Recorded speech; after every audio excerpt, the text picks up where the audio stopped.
নমস্কার। বেশ কিছুদিন ধরেই সাইবার ফ্রড মারাত্মক আকার নিয়ে নিয়েছে।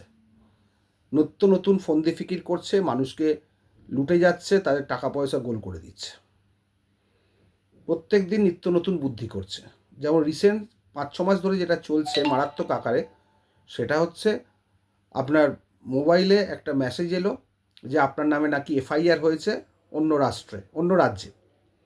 এবং যেই ওটা খুললেন লিঙ্কটা, দেখতে পাবেন যে সামনে ৪-৫ জন পুলিশ অফিসার বসে আছে, 3 স্টার 4 স্টার, পেছনে যেরকম থানা হয় সেই রকম ভিউ, সেইভাবে সাজানো গোছানো। আপনাকে বলছে আপনার মোবাইলে এফআইআর চলে গেছে, আপনি ওটা দেখে নিন, দেখে ইমিডিয়েট টাকা পাঠান। না টাকা পাঠালে কিন্তু আপনাকে আমরা অ্যারেস্ট করে নিয়ে আসবো যে কোনো সময়। এছাড়া আরও বিভিন্নভাবে ভয় দেখাচ্ছে, আপনার নামে ড্রাগসের কেস হয়েছে, আপনার নামে এক্সপোর্ট ইম্পোর্টের কেস হয়েছে, আপনার নামে এনডিপিএস কেস হয়ে গেছে, ইত্যাদি ইত্যাদি। আপনার নামে অস্ত্র আইনে মামলা হয়েছে, এই তার নাম্বার, এই তার কি সেকশন, এই তার কেস নাম্বার, সবটা অন্য রাজ্যের। এইবার আপনাকে বলছে টাকা দিতে। আপনি যদি ভুলেও একবার টাকা দিয়ে ফেলেন, তাহলে সেই টাকাটা তো জলে গেলই, আপনি আর সেই টাকাটা উদ্ধার করতে পারবেন না। এবং এগুলো কিন্তু অ্যাবসলিউটলি ফ্রড। এক পয়সা দেবেন না, সঙ্গে সঙ্গে ফোন কেটে দেবেন, ব্লক করে দেবেন।